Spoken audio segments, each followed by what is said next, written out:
Sin distancias, la UNED en Radio 3. Hola, gracias por elegirnos. Hoy nuestro espacio está dedicado a la informática y las nuevas tecnologías y a la política y la sociología.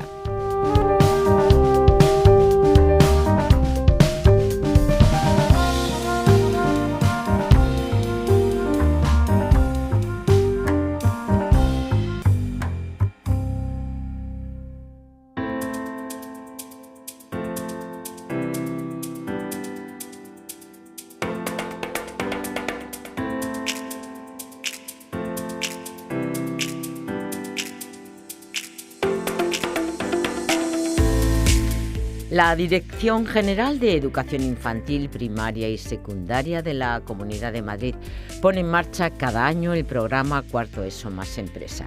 Este programa, que tiene el estatus de actividad extraescolar, se desarrolla con el fin de acceder al sistema educativo y el mundo laboral a los alumnos de cuarto de educación secundaria obligatoria, con el objetivo de enriquecer su formación y aproximarles al mundo laboral del que ellos formarán parte en el futuro. La participación de los centros y del alumnado es voluntaria, lo que indica el interés que ha despertado esta iniciativa para los centros, los alumnos y las empresas de la comunidad. Para el desarrollo de este programa, la Comunidad de Madrid cuenta con la ayuda desinteresada de instituciones, organismos, organizaciones empresariales, pymes y organizaciones sin ánimo de lucro.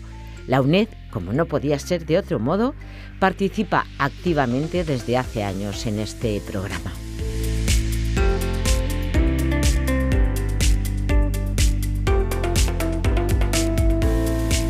El profesor Fernando López Ostenero, subdirector de Estudiantes y Comunicación de la Escuela de Informática de la UNED, ha invitado a un grupo de alumnos que han visitado recientemente la escuela, movidos por su idea de realizar estos estudios universitarios, y charla con ellos sobre las actividades que han realizado, cuáles son las que más les ha interesado y sorprendido. Bueno, pues hoy nos acompañan unos cuantos alumnos de cuarto de la ESO que han venido a visitar la escuela estos últimos 3 días gracias al programa de cuarto de la ESO más Empresa organizado pues por la Comunidad de Madrid. Entonces pues vamos a comenzar por una ronda de presentación. Bueno, contadnos quiénes sois, de dónde venís. Buenos días, me llamo Manuel Caballol, vengo del Centro IES Ciudad de los Poetas y pues nada, pues estamos en la UNED con el proyecto de Cuarto más Empresa. Buenas, yo soy Izan de Andrés. Venimos del centro Santa Susana y estamos aquí porque queremos informarnos de cómo son las universidades tecnológicas y cómo van a distancia. Y aquí nos encontramos. Yo soy John Cabello, yo vengo igual que mi compañero del Colegio Santa Susana y hemos querido saber cómo son estas universidades para saber a qué nivel nos podríamos ajustar y qué tipo de cosas podríamos hacer con nuestra capacidad. Yo soy Pablo Castillo, igual que mis compañeros, vengo del Centro Santa Susana y pues veníamos a ver la UNED porque nos interesa algo de informática y pues aquí estamos. Bueno, pues yo soy Eduardo González y vengo como mi compañero Manuel del IES Ciudad de los Poetas y estoy aquí porque me interesaba la ingeniería y esta es la ingeniería que más concordaba con mis objetivos. Yo soy Carlos Coman. Vengo del doctor Marañón y el doctor Marañón y pues lo mismo, vengo porque estaba interesado en la informática. La UNED ofrecía así prácticas del departamento de informática y me ha interesado. Bien, bueno, estáis todos por aquí porque, bueno, os gusta la informática, tenéis pensado, pues nos habéis comentado que queréis seguir por bachillerato e ir probablemente a la universidad pues a hacer algún tipo de grado, supongo que en ingeniería. Pero exactamente, ¿nos podríais decir un poco más? ¿Qué os atrae, qué os gusta más de la informática? Bueno, pues lo que a mí más me atrae de la informática principalmente son los robots y los mecanismos que se mueven, pues como los drones o los submarinos que vimos el primer día. Y también pues la inteligencia artificial y el futuro de pues cómo va a ir evolucionando. A mí lo que más me atrae es lo que hemos estado viendo de diseñación gráfica y también la diseñador de Java y todos estos temas, porque me parece un tema muy extenso y que puedes desarrollar mucho y que en sí no tiene un límite el límite lo pones tú. A mí me interesa de la informática, sobre todo la robótica y aparte en lo de la programación, porque a mí me parece interesante las cosas que puedes llegar a hacer con un simple código que puede ser de muchas filas o de pocas filas, como en las aplicaciones, tanto videojuegos o códigos. Bueno, en mi caso en general es la programación, como mi compañero John, y pues es un poco lo que hay detrás de esos programas y demás, números, códigos que no se ve y que hace posible aplicaciones, fuentes y demás. Pues a mí lo que más me interesa de la informática es el tema de las inteligencias artificiales, ya que pienso que es el cambio más reciente que ha recibido la informática y es algo que me llama bastante la atención en cuanto al futuro de la informática. Y a mí, pues, principalmente me interesa la programación, tanto por motivos que ya se han mencionado, que con tan solo un poco de código, ya sea largo o corto, se puede hacer grandes maravillas. Y también recientemente, como se ha mencionado también con las inteligencias artificiales, se pueden hacer muchas cosas, así que hay un montón de oportunidades con eso. Bueno, estos últimos días pues hemos estado viendo diferentes sitios, hemos estado, pues como habéis comentado, viendo drones, haciendo temas de inteligencia artificial, etcétera. ¿Nos podríais decir un poco qué es lo que más os ha gustado de la visita y también qué es lo que más os ha sorprendido de lo que habéis visto estos días por aquí? A mí lo que más me sorprendió fue durante el segundo día, cuando vimos los submarinos y drones y los robots de movimiento, sobre todo la parte acuática, pues ya que había bastantes problemas relacionados con esto, porque el agua se podía enturbiar o podía haber distintos problemas que conllevasen a la dificultad de seguir investigando con ello, pero que a pesar de ello se ha seguido investigando y pues eso, que me ha gustado el ver cómo se van solucionando los problemas que surgen y cómo se diseñan los robots acuáticos. Bueno, a mí lo que más me ha gustado fue una de las actividades que tuvimos, que se trataba de añadir inteligencia artificial para conseguir desarrollos en deportes y conseguir mejoras en tu estado de la salud. Como vimos, estuvimos haciendo unos ejercicios de unas artes marciales que podías hacerlo desde tu casa con las gafas virtuales. Y también llegamos a hacer unas pruebas de velocidad y reflejos con unos aparatos que se trataban de tocarlos y ver cuáles eran tus reflejos tratados desde que empezabas hasta que terminabas. Y lo que más me sorprendió fue que la UNED no tiene ningún tipo de aula y todo es a distancia, y eso lo hace realmente increíble.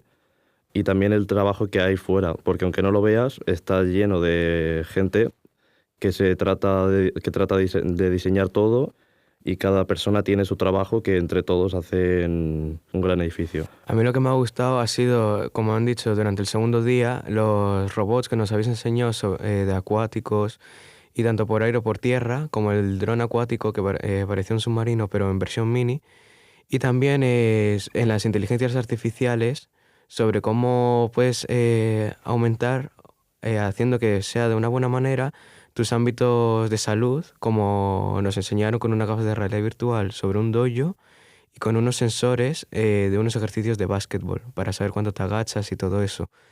También el sitio es bastante grande, tiene bastantes lugares donde puedes pasar ahí el rato o incluso ver cómo las personas hacen su trabajo, como uno que hemos visto sobre modelos 3D que nos han recomendado aparte de una película. Y no tengo nada más que decir. A mí también me ha gustado el segundo día con mis compañeros y sobre todo en la parte de las diversas máquinas que tienen para los estudiantes que puedan trabajar desde su casa haciendo ejercicios para cumplir el objetivo de las máquinas. Y como ha dicho mi compañero Ethan, es sorprendente que no haya aulas ya que trabajan desde su casa, y eso pues sorprende bastante porque estamos acostumbrados a ver cosas así. A mí, como a la gran mayoría de mis compañeros, lo que más me ha gustado ha sido el tema de los ejercicios con realidad virtual y la ayuda en los entrenamientos de los deportistas del Valencia Club de Baloncesto, con los que están colaborando con los ejercicios de reflejos y todo eso. Pero, sin embargo, lo que más me ha sorprendido ha sido el tema de los alumnos, con cómo están online todos y cómo luego se distribuyen para los exámenes. Algunos profesores se tienen que ir a Grecia, por ejemplo, y eso me ha parecido bastante flipante. A mí también me ha parecido bastante interesante, como a mayoría de los otros, la inteligencia artificial que se puede utilizar para, por ejemplo, mejorar el estilo de vida, como por ejemplo se hizo el segundo día con unas gafas de realidad virtual y también con una actividad de entrenamiento de baloncesto con sensores para medir la flexibilidad, los reflejos y todo lo demás. Y también me ha parecido bastante sorprendente que la UNED no tiene nada, no tiene clases, no tiene aulas, pero sí tiene muchísimos laboratorios y muchísimas aulas, entre comillas, donde se hacen actividades a distancia para todos los alumnos y es todo online. Me ha parecido bastante interesante y bastante inusual, ya que pues supongo que estoy muy acostumbrado a ver un aula en una universidad. Muy bien.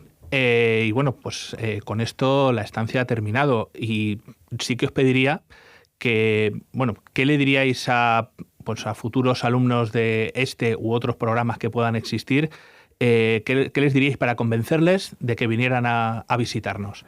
Bueno, pues yo les diría principalmente que no es lo que se esperan, que yo cuando entré me esperaba que fuese más, pues que nos iba a tocar trabajar y crear cosas de estilo de universidad, como de profesores y todo eso, y que cuando he llegado pues he visto que no, que para nada, que era más práctico todo y de pues probar, por ejemplo, hoy hemos creado una inteligencia artificial.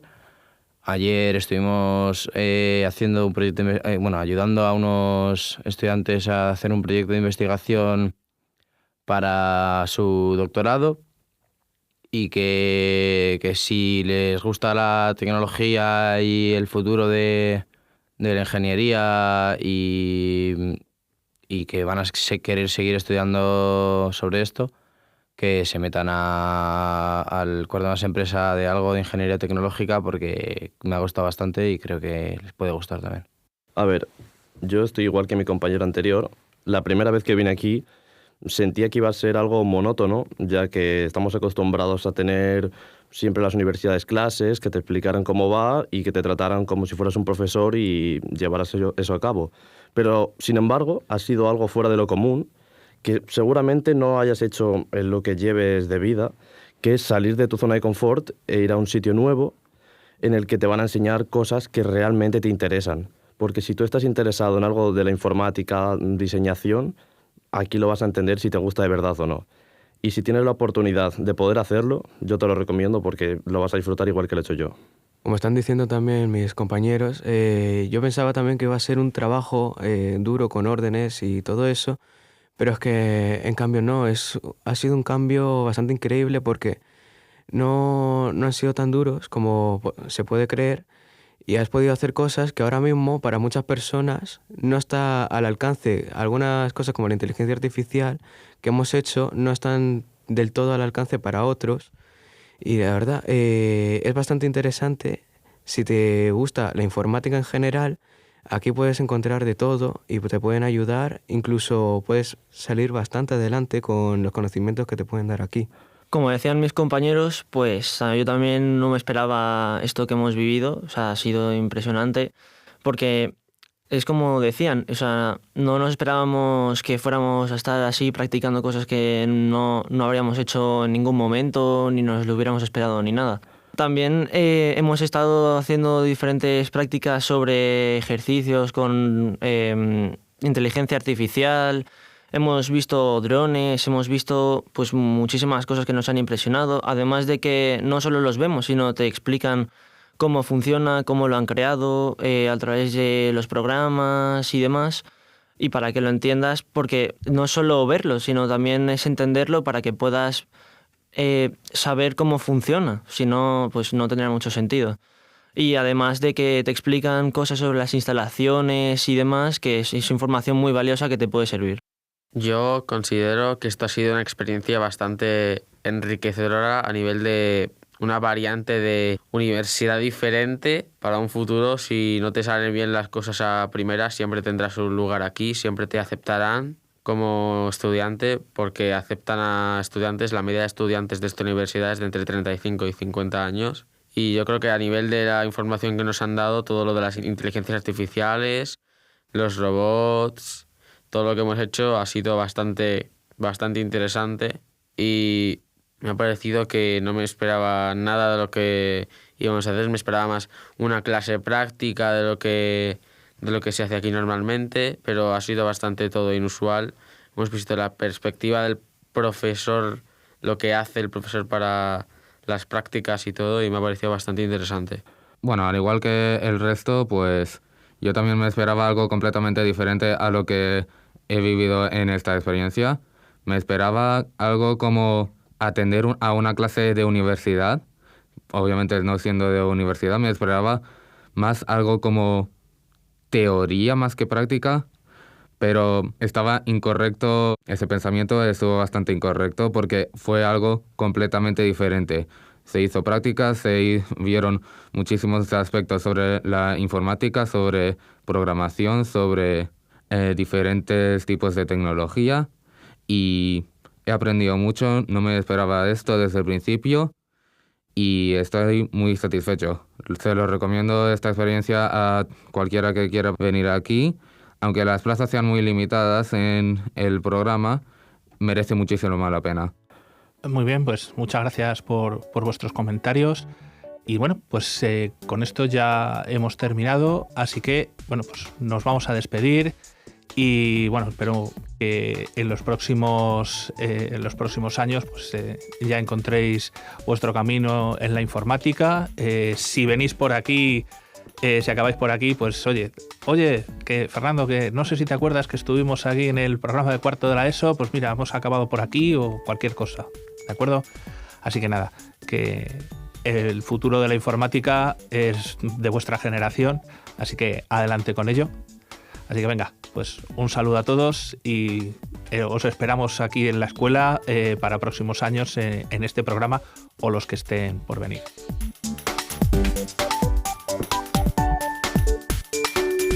El profesor Fernando López Ostenero, subdirector de Estudiantes y Comunicación de la Escuela de Informática de la UNED, ha charlado con este grupo de alumnos que han visitado recientemente la escuela, movidos por su idea de realizar estos estudios universitarios en un futuro. Un encuentro, una experiencia positiva y enriquecedora que ha sido posible en la UNED gracias a la colaboración de nuestra universidad con el programa Cuarto ESO más Empresa, que pone en marcha cada año la Dirección General de Educación Infantil, Primaria y Secundaria de la Comunidad de Madrid. Este programa, que tiene el estatus de actividad extraescolar, se desarrolla con el fin de acceder el sistema educativo y el mundo laboral a los alumnos de cuarto de educación secundaria obligatoria, con el objetivo de enriquecer su formación y aproximarles al mundo laboral del que ellos formarán parte en el futuro. El alumnado de cuarto de ESO, como nos han contado, asisten entre 3 y 5 días consecutivos a las instalaciones de nuestra universidad para observar cómo se desarrolla la actividad y enfatizando los aspectos educativos y pedagógicos de todo el proceso. Casi 1000 profesores coordinaron y colaboraron con el programa el curso pasado.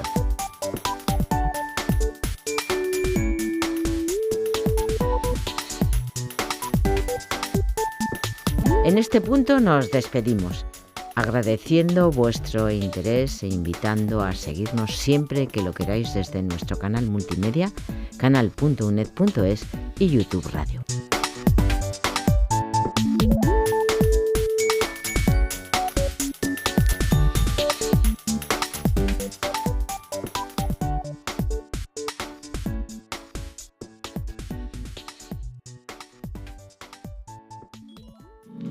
Construye tu futuro con la UNED. Mejora tus expectativas con la universidad que se adapta a ti. Con una amplia oferta de titulaciones oficiales para que escojas la mejor salida. Con el apoyo de los métodos más innovadores para lograr tus objetivos. la universidad con más alumnos. La universidad que te acompaña allá donde estés. La universidad donde tú pones el ritmo. Márcate un reto. Ilusiónate. Con la UNED, tú puedes. Infórmate en uned.es.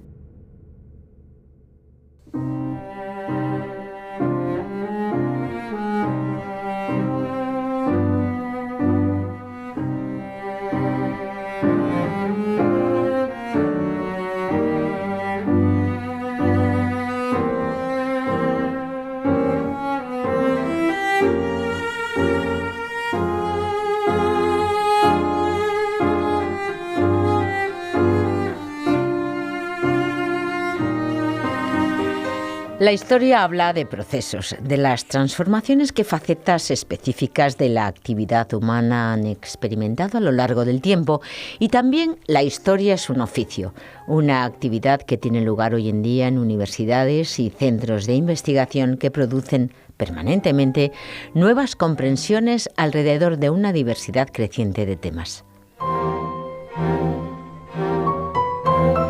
En este nuevo programa dedicado al oficio de la historia, las profesoras Marisa González de Oleaga, Pilar Mera y Mariana Stoller, del Departamento de Historia Social y del Pensamiento Político de la UNED, profundizan hoy en la figura de un historiador que nos presentan.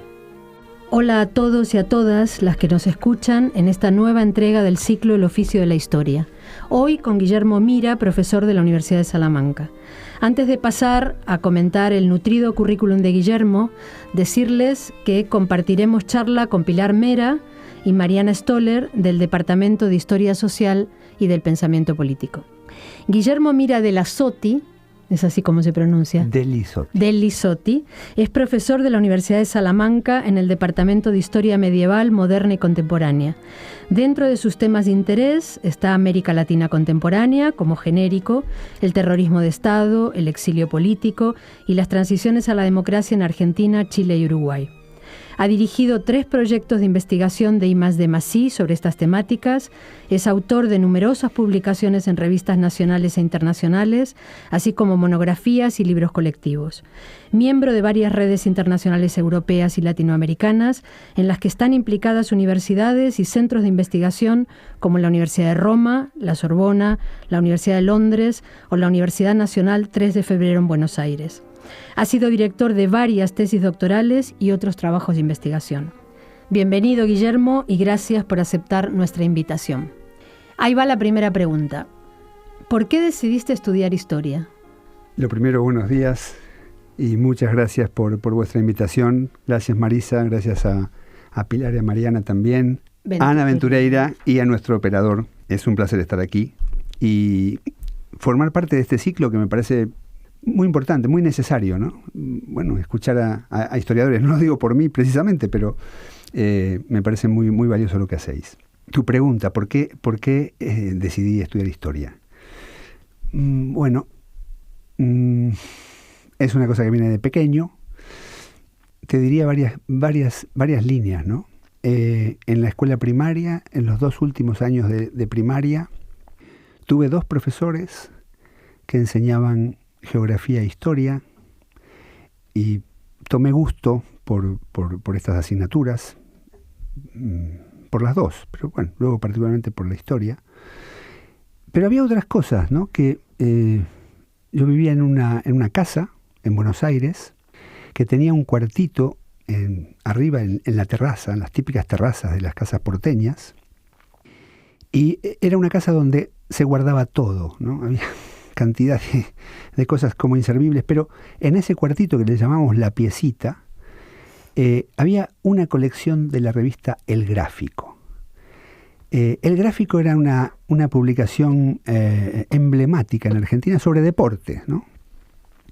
Y yo, cuando tenía 8, 9 años, 10 años, me encerraba muchos fines de semana en La Piecita y leía El Gráfico, que se había acumulado, alguien los había coleccionado, mi tío posiblemente, y entonces encontraba un gran placer en buscar para atrás lo que estaba pasando, ¿no? Obviamente era todo deportivo, jugadores de fútbol, equipo de fútbol, automovilismo, un poco de tenis, boxeo. Estábamos a finales de los 60 y yo iba retrocediendo, ¿no? Y conocí a algunos personajes, bueno, iba para atrás, ¿no? Los años 60, comienzo de los 60. Yo creo que la colección empezaba en los 50, la revista era anterior. Y esto, digo, lo uno con esta cuestión del interés de este profesor que me hace interesar por la historia, tal. Y luego hay otra cosa que siempre me pasó con el tiempo. Tal vez es una cosa un poco más marginal, pero era una familia.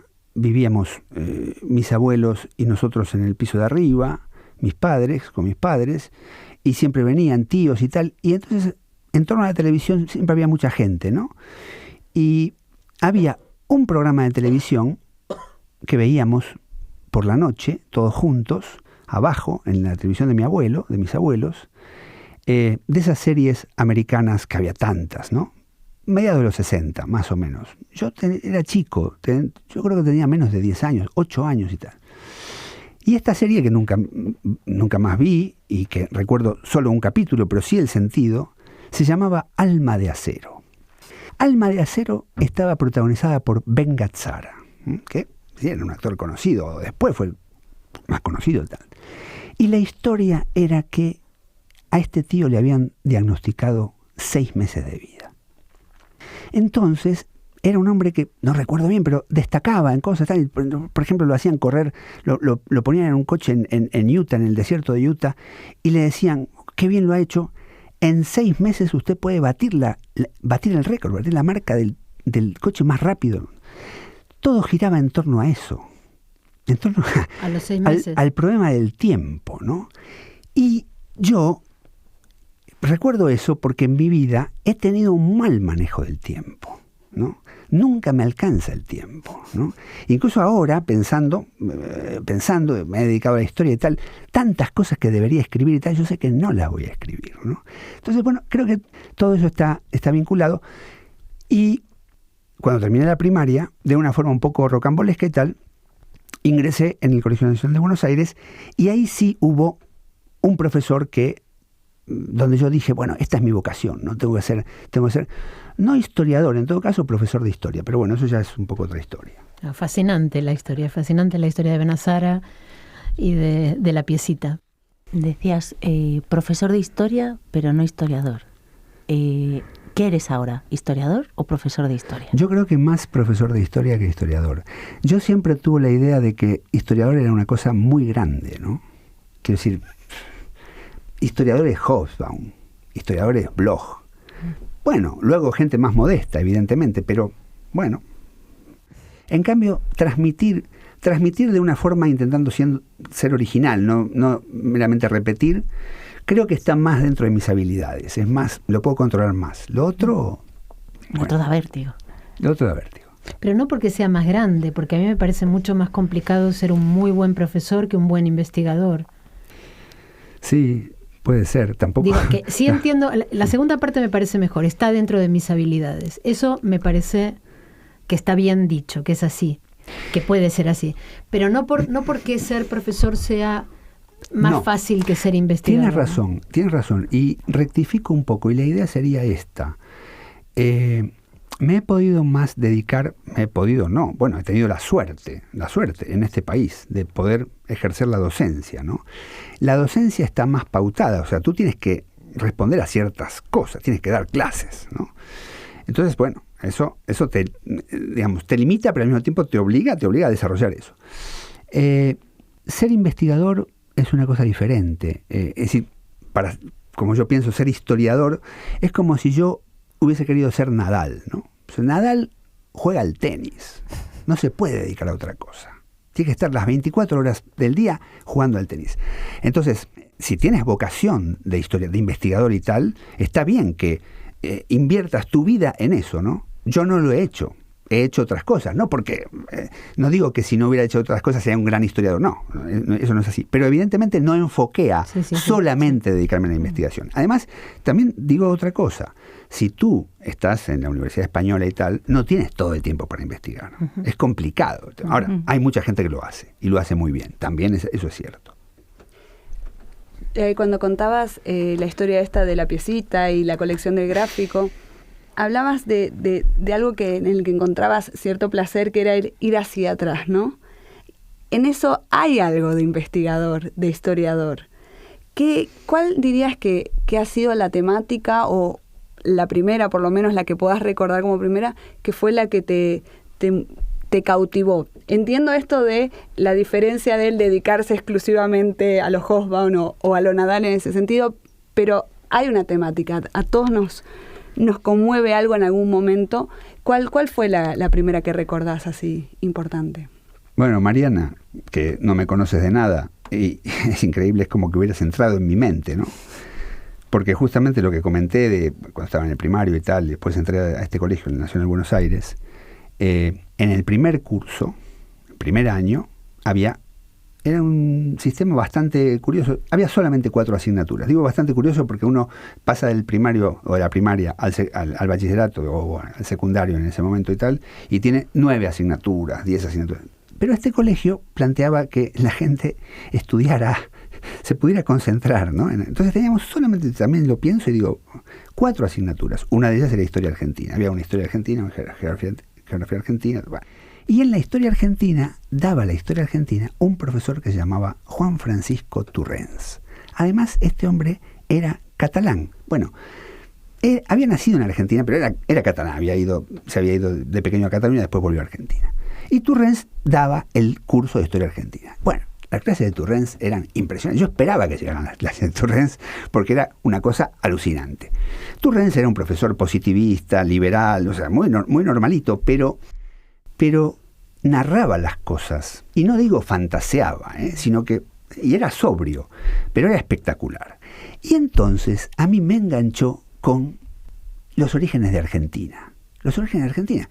Los antecedentes, tal, la creación del Virreinato del Río de la Plata, el Virreinato del Río de la Plata, tal, las intendencias, tal. Y una cosa que me marcó, que además después me catapultó a España, que fue que Turrens decía, para explicar la Revolución de Mayo, para explicar la independencia de Argentina, todo dependía de el intendente de Potosí, que era el tipo que tenía la llave de la plata, que la plata iba a Buenos Aires, no sé qué tal. Entonces el intendente de Potosí, Francisco de Paula Sanz, que cuando se produce la Revolución de Independencia, él está en contra, él está del bando realista. Entonces mandan un ejército y matan a Sanz. Tal. Bueno, esa historia yo digo, yo tengo que investigar a ¿quién era este tipo? ¿Qué tal? Potosí, tal. Bueno. Digo, desde ese momento, que tenía 13 años, digo, en algún momento yo voy a ir a buscar papeles sobre Sanz, investigar sobre Sanz, sobre lo que pasó y tal. Y después, en la universidad, que fue, contrariamente a lo que fue la experiencia en este colegio secundario, en la universidad, y van a entender también por qué, porque la universidad yo la hice entre 1977 y 1982. Yo me gradué en el último examen, los exámenes eran orales, en el último examen de la carrera, y cuando me di la vuelta, los amigos que había, como 20 amigos que habían ido a escuchar ese último examen y a felicitarme por la graduación, no me felicitaron. Me dijeron, Galtieri invadió las Malvinas. Yo me gradué el 2 de abril de 1982. Pero bueno, rebobino y volviendo a la universidad, que fue un páramo, que fue un desierto intelectual, ¿no? Con algunas excepciones y tal. Una de esas excepciones era un profesor que daba Historia de América 2, había Historia de Argentina, varias historias de Argentina, Historia de América. Este profesor, no voy a dar su nombre, que una clase la dedicó a explicar cómo se hacía la plata, cómo se producía la plata en Potosí. Yo, otra vez Potosí, pensé, ¿no? Tenía aquella obsesión casi infantil. Después me enteré que este hombre en realidad estaba plagiando, estaba hablando de un texto que circulaba un poco clandestinamente de un autor que se llamaba Carlos Sempat Asadurian, y que era fantástico lo que contaba, pero se notaba que no era algo que había investigado él, que salía de otro lado. Y entonces luego, después, cuando vine a España a investigar al intendente Francisco de Paula Sanz, que ahora me da un poco de vergüenza por una cosa totalmente biográfica, totalmente tradicional y tal, me encontré, y es otra historia, cómo llegué a esto en la Complutense, con la clase de Carlos Malamud, el profesor Carlos Malamud, profesor de la UNED hace años, que daba una serie de textos, una cosa para mí totalmente novedosa, ¿no? Que un profesor, que en vez de escuchar y tomar apuntes y tal, un profesor te daba a leer algunos textos. Y uno de esos textos era el de Carlos Sempat Asadurian, El sistema de la economía colonial, que era un texto revolucionario, ¿no? Que me acuerdo, y tenía algunos estudiantes, algunos compañeros, ¿no? Mis compañeros españoles, claro, lógicamente, muy, muy curiosos y tal, gente, bueno, que trabamos amistad, y que le preguntaban a Malamud, y no sé qué dijo Malamud, dice, pero, ¿y este profesor cómo no está en Argentina? Y Malamud les contestó, porque no le gusta comer plomo. Y todo el tema del exilio, el terrorismo de Estado, esas cosas que yo venía de ese país, pero es como que no me daba cuenta exactamente de las dimensiones de lo que había pasado, ¿no? Y esto era como una traducción, ¿no? De que, joder, es que Asadurian, que es un monstruo, que es uno de los grandes americanistas de todos los tiempos, no vivía en Argentina porque no le gustaba comer plomo, ¿no? Y lo maravilloso es que después de esa clase, no más de un par de años después, yo estaba en el Archivo General de Indias en Sevilla y Asadurian había ganado una beca Fulbright y se fue al Archivo General de Indias y estuvo 6 meses en el Archivo General y todos los días yo estaba con Asadurian y a la tarde íbamos a tomar mate, iba yo a su apartotel a tomar mate y yo le decía, no, porque Francisco de Paula Sanz, me decía, dime otra cosa, dime otra cosa, olvídate de Sanz, hay que ver los procesos, hay que ver...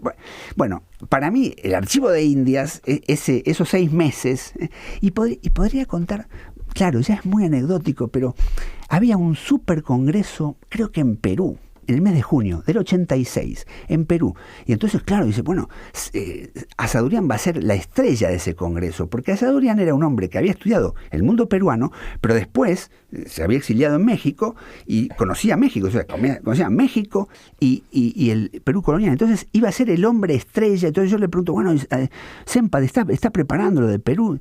Y dice, ¿qué Perú ni Perú? Yo voy a ir a México que juega Argentina el Mundial. Buenísimo. Y efectivamente, y me acuerdo que los primeros partidos del Mundial los vimos juntos en el instituto, en el hispanoamericano, ahí en Sevilla, los vimos juntos, me acuerdo, el partido contra Italia, tal, lo vi con Asadurian y después él se fue a México. Pero es que en septiembre, cuando volví al Archivo General de Indias, vino un muchacho colombiano que estudiaba en México con Asadurian y me dijo, ¿vos sabés lo que pasó con Asadurian? No sé, ¿qué pasó? Se agarró a piñas con los ingleses. O sea, en el famoso partido contra Inglaterra. Y me contaba lo que era en el Colegio de México, todos los mexicanos y tal, y Asadurian solo comiendo y tal, y le hicieron apuestas de que Argentina perdía y tal. Entonces, lo que me transmitió es que este hombre, que era sordo, y entonces con el tema de la audición estaba muy aislado y tal, y que no hablaba con nadie y tal, había revivido con el tema del Mundial, porque además los mexicanos lo picaban y le apostaban, y Asadurian decía, ¿qué te apuesto? Lo que quieras, que gane Argentina. Bueno, digo esto también porque la historia, la personalidad de los historiadores... Bueno, la forma de desmitificar también a los que consideramos a veces grandes, que son tan humanos como el resto, ¿no? Exactamente. Yo quería volver otra vez al Nacional Buenos Aires, porque estudiaste en el Nacional Buenos Aires, fuiste profesor en el Nacional Buenos Aires. Para quien no lo sepa, es un secundario público donde se ha formado buena parte, o se formaba tradicionalmente, buena parte de la élite intelectual argentina y también la élite política. Y hablabas de Carlos Malamud, y el otro día, comiendo con Carlos Malamud, no lo iba a mencionar, pero ya que lo sacaste vos, yo lo menciono. Comiendo con Carlos Malamud, él me comentaba que una de las cosas que echaba de menos, que extrañaba de vivir en Buenos Aires, son los sabidos, o sea, las cosas que uno sabe y no tiene que explicar. Por ejemplo, que él tiene un apellido judío o que estudió en el Nacional Buenos Aires. Cuando uno dice en Buenos Aires, estudiar en el Nacional Buenos Aires, todo el mundo te sitúa y sabe perfectamente quién sos y a qué te podés dedicar. cuando uno lo dice en España, en Nacional Buenos Aires no significa absolutamente nada. De alguna manera estábamos hablando de lo que habíamos perdido. De alguna manera lo que perdemos los desplazados, en cierta forma es la historia compartida. Son los sobreentendidos, las cosas que son comunes. Te pregunto, ¿qué significó para vos el paso por ese centro de estudios a futuro? Quiero decir, como docente en España, ¿qué te aportó el Nacional Buenos Aires? Porque era un colegio, aviso, muy, muy particular. Sí, era un colegio muy particular y después cada uno le da su significado, ¿no? Y entonces se suele relacionar con una élite, tal, en parte puede ser así, pero bueno, otros tratábamos de vivir un poco como en la normalidad, o sea, quitarnos ese halo y tal. Pero es verdad, el colegio al que yo entré en el 71 ya no era el colegio que había sido, en este sentido. Ahí se formaron muchas generaciones de clases dirigentes argentinas. En ese momento ya no. Pero el 71 es una época maravillosa para entrar en el Buenos Aires, el final de la dictadura de Lanuse y el comienzo de la primavera, lo que después sería la primavera camporista. ¿Entraste en el 71 y saliste? En el 76. Digamos, es una, época. ¿Cómo dijiste? La mejor época, digamos, diciéndolo desde España en 2023. Vivirlo fue interesante, pero fue duro también. Y lo que quería aclarar era, primero, que ya no se formaba la clase dirigente argentina ahí.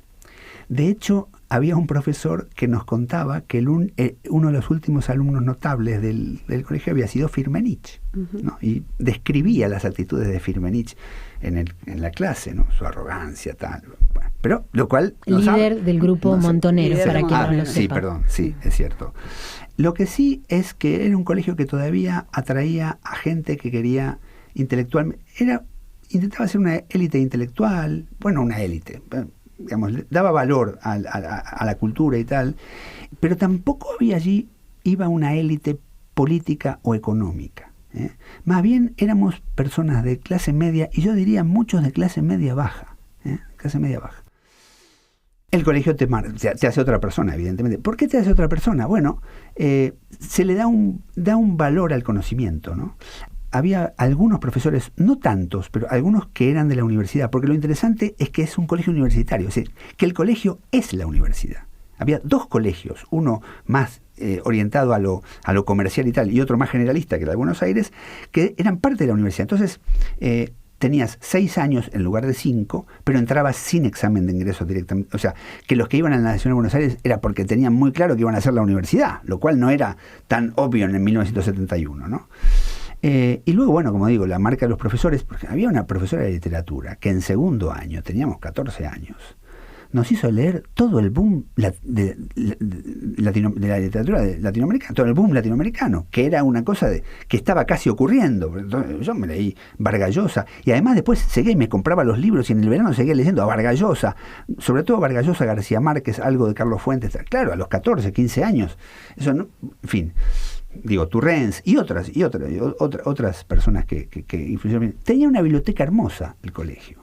Y luego el colegio era un mundo en sí mismo. Tú no ibas al colegio, no digo que todos hiciéramos esto, pero ibas porque tenías el horario de tal. Tú te pasabas el día en el colegio, porque luego había un lugar que era el Zoom, salón de usos múltiples, había uno que tocaba el piano, los otros jugaban al ping-pong, tal, ¿no? Entonces era... Y luego otra cosa que me dijo después un administrativo del colegio, que yo no había reparado en eso, me dijo, yo vivía en La Boca. Cuando entré al colegio, tuve mi ruptura cultural, ¿no? Claro, porque yo vivía a 45 minutos del colegio, no era lejísimo, pero el colegio estaba en el centro del poder. Entonces, lo que dice Marisa es verdad. Todo lo que pasó, las elecciones del 73, me acuerdo mucho de muchas cosas, la muerte de Perón, ¿no? Entonces, tú estabas ahí, estaba el colegio, estaba la Casa Rosada, estaba la catedral, el Ministerio de Economía, o sea, tú ibas al centro del poder, ¿no? Todos los días, en una cotidianidad tal. Bueno, no sé, no quiero extenderme más, pero... Decías que una de las cosas que te había impactado en el colegio fue esa lectura, ¿no? Eso de que os había hecho leer. todo el boom latinoamericano. Y eso me hacía pensar en el otro día, Cereza de Pinilla, una colega de la Complutense, en unas jornadas comentaba que en una entrevista de Carlo Ginzburg en los años 80 le preguntaban qué consejo le daría a los jóvenes historiadores e historiadoras que empiezan ahora para arrancar, y decía que lean novela y que se relacionen con los seres del pasado, los de verdad, desde la humildad. Como, no sé, leyendo o escuchándote, me da la sensación de que de alguna manera tú haces propio esos consejos, ¿no? Sí, desde luego, son grandes... No lo sabía, pero totalmente de acuerdo. Y te digo más, Serge Grusinski, hace poco hubo una conferencia de Serge Grusinski, bueno, online y tal. Y Serge Grusinski decía, claro, el problema es que ahora los chicos hacen tesis doctorales, pero no tienen tiempo de ir al cine, no tienen tiempo de leer, tal. Claro, tú te das cuenta, ¿no? Porque hacer historia, o ser historiador, me parece también, lo digo un poco, una quimera. Es una quimera. Porque la historia es todo. Es todo. Yo escuché una conferencia de Hobsbawm, y Hobsbawm habló de el tenis, no sé qué tal. Dice, pero este tipo, ¿de dónde sacó el tiempo para leer de todo? Porque es todo, ¿no? Todo es, y como decía la revista en Argentina, todo es historia, ¿no? No, estoy totalmente de acuerdo. Y además, un profesor me dijo en la universidad, hubo algunas perlas, dijo, si usted quiere saber historia, no lea libros que el título es Historia de, ¿no? Y tiene razón. Y esta cuestión, por ejemplo, ¿no? Cuando tú dices, bueno, profesor, ¿qué manual me recomienda? No, ninguno. ¿Cómo te voy a recomendar un manual? Un manual es comer sin sal, salvo que seas hipertenso, por favor, no vas a leer un manual. Que por otra parte dices, claro que hay que leer un manual, pero ahí te dicen, un manual de historia de América, ¿qué les doy a leer? ¿No? Tal cual. Pero estoy totalmente de acuerdo, por supuesto. Lo que pasa es que también cuando uno tiene una edad y puede ver las cosas, yo pienso, ¿no? Es una estupidez. Si yo pensara a los 20 años me hubiera dado cuenta de estas cosas, ¿no? Y mi vida hoy es un poco diferente, pero bueno, está bien. Guillermo, este programa, como sabes, también lo escuchan alumnos y alumnas, y bueno, ya estás tirando bastantes cosas que son muy interesantes para quienes se adentran en estas carreras, pero hablando de estas microprácticas que tenemos quienes nos dedicamos a estudiar historia, ¿qué micropráctica comentás que tenés? ¿Qué cositas haces así? Que no son las que uno anda contando por ahí de, bueno, leí esta enciclopedia o tal autor o tal. ¿Qué podrías contar? ¿Qué podría contar? Bueno, primero, mi gran problema con las fuentes. Te dicen, no hay investigación si no hay fuentes. Yo siempre tengo ideas, evidentemente ideas que sacas de alguna persona, no se me ocurren a mí. Pero, ¿cómo materializas eso? El intendente Sanz, ¿cómo hice para estudiar? No al intendente Sanz, sino ese tiempo y tal. Y bueno, yo estaba en Buenos Aires. El camino fue muy sinuoso. Me estoy desviando un poco, pero ahora vuelvo. No, está muy bien, está muy bien. El camino fue muy sinuoso.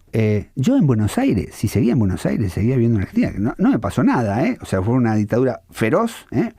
Nada no, pero digamos, la lluvia, como que tú te crees que vas y no te moja la lluvia. Bueno, después te das cuenta que sí. Yo de Buenos Aires nunca hubiera ido a Potosí. Hubiera sido muy difícil. Entonces mi camino fue Buenos Aires, no es porque tenía la obsesión, tenía que llegar seguro, no sé, pero Madrid. Madrid, Sevilla. Sevilla, Madrid. Madrid, Potosí. Potosí, Madrid, Salamanca. No tiene mucho que ver, pero siempre me acuerdo que César Luis Menotti decía, para poder entrar hay que saber salir. Todo es historia y todo está en el fútbol. Que me gusta, bueno, gran pasión, gran pasión. Entonces, Mariana, yendo a cosas más concretas. Por ejemplo, una cuestión, ¿no? Esto de las fuentes, ¿no? Esto de las fuentes. Está bien, están las fuentes, digamos, primarias, están los archivos, ¿eh? Yo he ido a archivos, he trabajado con archivos. Hace años que no trabajo con archivos, ¿no? Que, bueno, por las temáticas y tal, o otro tipo de archivos, otro tipo de masa de documentos, otro tipo de documentos. Pero una cosa que hoy le diría que me parece muy importante es tomar pequeñas notas de los libros que uno lee. No resumir los libros, porque es imposible, tal, pero me da mucha rabia, ¿no? Y hoy me doy cuenta que si tú lees un libro y sacas 4 cosas y las tienes y las conservas, ¿no? Es muy importante eso. Después te ayuda muchísimo, cosa que no hice. Ahora, bueno, intento ser un poco más sistemático. Y después, no se me viene... Claro, a ver, en otras épocas uno hacía fichas, ¿no? Fichaba los documentos. Claro. Hoy, claro, hago carpetas y ficheros como hacéis vosotras, ¿no? Sí, pero eso está bien. Lo que decís del libro y de tomar 3 o 4 ideas o enunciados, está muy bien. A mí me parece un buen consejo. Luego, otra cosa que no es exactamente, pero sí tiene relación, es cómo uno relabora o toma las cosas que le cuentan otros. Eso me parece... a mí me han dado claves, ¿no? Entonces, por ejemplo, estábamos por supuesto, estábamos en Madrid, y Carlos Malamud hacía un seminario, ¿no? Hacía un seminario semanal. Entonces, claro, ¿quiénes venían al seminario? Venía diversa gente, pero venían exiliados argentinos, historiadores exiliados que estaban volviendo a Argentina y pasaban por Madrid y daban su clase, Zacarías Mutuclias y tal, y uno que los atraía para volver a Argentina, Samuel Amaral, ¿no? Entonces viene Samuel Amaral, grandísimo historiador argentino, pero como no vive en Buenos Aires, como era de La Plata y tal, ¿no? Como César Tacho, ¿no? Bueno, esto es una cosa muy curiosa, cosa que por ahí en España no pasa tanto, es más equilibrada, ¿no? Uno puede ser de Sevilla, de Valencia, tal, ¿no? En Buenos Aires, es de Buenos Aires, pero si das clase en Tandil, chao. Bueno. Entonces, ¿qué me dice Samuel Amaral? Le digo, no, porque a mí Potosí, la mitad de Potosí y tal. Y entonces me dice Amaral, bueno, Enrique Tándeter, que es el gran, porque ahí, como siempre, ¿no? Hay patrimonialistas. Tú no te puedes dedicar a Potosí, ¿qué te vas a dedicar a la mitad? Ya está Enrique Tándeter. Entonces, y ya yo estaba medio obsesionado con eso. ¿Qué vas a hacer? Uno me dijo, ¿qué vas a hacer? Ya lo dijo Enrique Tándeter, la mitad de Potosí, tal. La mitad, bueno, trabajo forzado para extraer la plata y tal. Y me dice Samuel Amaral, que va por otro lado. Bueno, yo he tenido con él, tengo una relación muy particular. Me dice, pero Guillermo, en los minerales de afuera no había mita. Contrariamente, claro, evidentemente había una pugna entre ellos, ¿no? Pero contrariamente a lo que dice Tándeter, en los minerales de afuera, o sea, estaba Potosí, donde estaba la mita, pero resulta que había muchos otros yacimientos que no tenían mita y también funcionaban. Bueno, esa cosa que dijo Samuel Amaral fue la piedra filosofal que yo llevé a Sevilla, porque cuando en Sevilla empecé a ver los papeletas, los minerales de afuera, joder, pero los minerales de afuera, resulta que del 100% de la plata no era el 100% de Potosí, el 40% venían de los minerales de afuera. ¿Cómo no tenían mita los minerales? Entonces, ¿cómo puedes producir la plata? Bueno, digo, por ahí no es una cuestión muy ortodoxa. Pero tiene que ver con las microprácticas. Es que no es la ortodoxia lo que buscamos. Ahora no me voy a acordar de otras, pero bueno. No, pero eso es bárbaro, porque eso es la fricción. Eso es que algo que el otro te dice queda colgando y empieza a circular. O sea, que es muy interesante, ¿no? Nos queda poco tiempo, o sea que el exilio. ¿Cómo pasamos de la mitad de los pitayos en el mundo colonial al exilio argentino en Madrid? Sí. La mitad de los mitayos al final no fue una cosa tan... porque eso me enganchó con los orígenes de la nación argentina, el problema hoy que está tan en boga el nacionalismo, bueno, no sé si tan en boga, pero bueno. ¿Cómo se ensambla lo otro? Bueno, el cambio de país. Quiero decir, yo venía con esa idea muy fija, ¿no? Y fui a Sevilla, hice todo. Pero cuando llegué a España, cuando llegué a España, ¿qué me encontré? Me encontré con los exiliados argentinos. No solamente me encontré con los exiliados. Los exiliados argentinos eran subversivos en fuga. Yo venía de un país con una narrativa que era mi narrativa, que yo había comprado como mucha parte de la sociedad. Ya venía un poco crítico con la dictadura, debo decirlo también, pero tampoco era... había salido a la calle por ahí una vez, en una manifestación. Y llegas a España. Yo traía $300 y no sabía qué hacer con los $300 porque ese era mi sustento. O sea, tenía una beca. Entonces iba a los bancos y tal, no te recibo, usted es extranjero, tal y cual. Entonces yo tenía un pariente en Argentina que era un suboficial del ejército que tenía un amigo íntimo que estaba en el consulado argentino, de su misma camada, en el consulado argentino. Entonces yo fui al consulado argentino, le digo, chacho, ayúdame, tal. Y dice, este tipo es un tipo seguro, vos dejarle los dólares a él hasta que puedes arreglar y tal. Entonces fui, ya no me acuerdo cómo se llamaba este señor, también militar, tal, en el consulado argentino, me acuerdo todavía, en la Castellana, tal. y me dice, cuidado, porque Madrid está lleno de montos.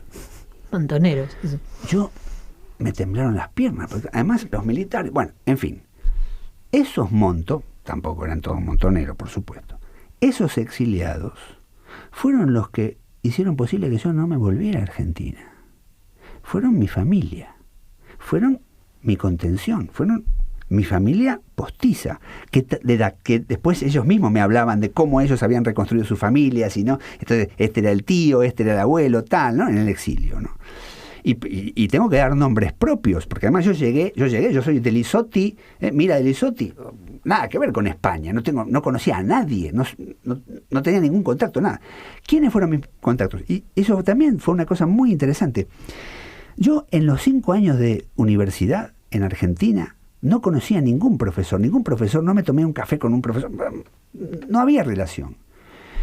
Pero mi mejor amigo en la carrera, antes de terminar la carrera, hizo un viaje por España. Y en la Complutense, de pura casualidad, coincidió en una conferencia con Reina Pastor. Reina Pastor. Amén. Nosotros habíamos hecho Historia de España en el instituto que creó Sánchez Albornoz. Teníamos una asignatura en tercero que era Historia de España. Por supuesto, una Historia de España que llegaba al siglo XVIII. No te enterabas nada de lo que pasaba en España. Pero bueno, típico historia, eso, historia. Donde la palabra Reina Pastor estaba vetada. O sea, pues no podías hablar de... Yo no sabía qué pasaba, tal, ¿no? Porque ¿no? Era una tía exiliada que la echaron, bueno, en fin.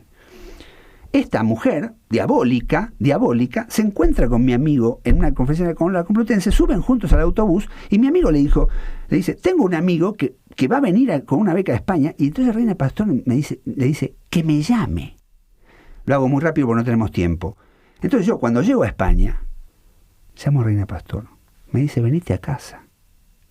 Yo fui a casa de Reina Pastor y Reina Pastor levantó el teléfono 2 veces para llamar a Carlos Malamud y decirle, acá tengo un chico, orientalo. Y para llamar a Alberto Gil Novales y decirle, acá tengo un chico, dirigirle la tesis. Increíble, buenísimo, muy emocionante. Bueno, pues no tenemos mucho más tiempo. Lo siento. No, te tenemos que volver a entrevistarme. Los problemas con el tiempo. Sos además un gran contador. Y por último, la pregunta que le hacemos a todo el mundo. ¿Qué es para vos el oficio de la historia? Subjetivamente, objetivamente, el oficio de la historia, ¿cómo se puede estar, sin saber? Es muy trillado, pero ¿de dónde venimos? Me parece algo tan elemental, pero evidentemente parece no tan elemental, ¿no? Uh-huh. Porque hablas con la gente, ves cómo funcionan las sociedades y te das cuenta y dices, esta gente nunca pensó. Solamente pensar tus padres, quiénes fueron, qué les pasó, qué hicieron, tus abuelos, y si pudieses ir más para atrás, ¿no? Me parece una cosa tan vital, tan elemental, pero seguramente no lo es, porque ser historiador o profesor de historia, bueno, no todos, ¿no? Más bien unos poquitos. Muchísimas gracias, Guillermo. Un saludo a todos y a todas las que nos acompañaron a través de la radio y hasta la próxima. Muchas gracias.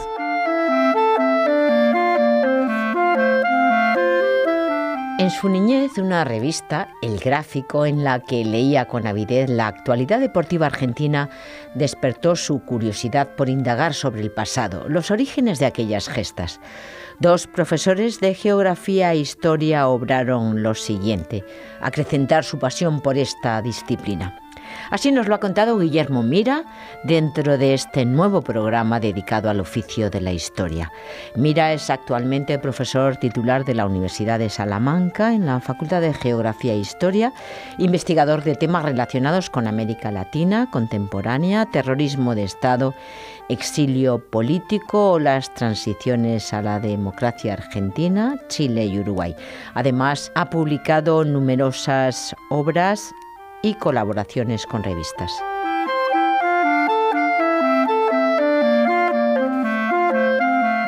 Agradecemos a Marisa González de Oleaga, Pilar Mera y Mariana Stoller, docentes del Departamento de Historia Social y del Pensamiento Político de la UNED, esta charla en torno a la trayectoria de Guillermo Mira en este nuevo programa dedicado al oficio de la historia. Y a vosotros os agradecemos permanecer ahí y os invitamos a descargaros esta serie de programas si estáis interesados en la figura de historiadores nobles y veteranos que han sido entrevistados. Nuestro canal multimedia, canal.unet.es y YouTube Radio os dará la bienvenida.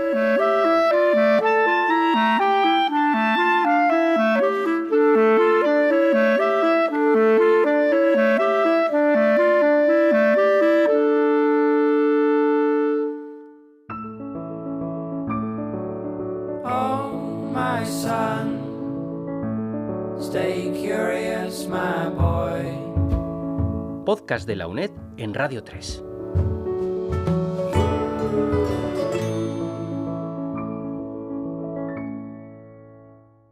Sin distancias, Radio 3.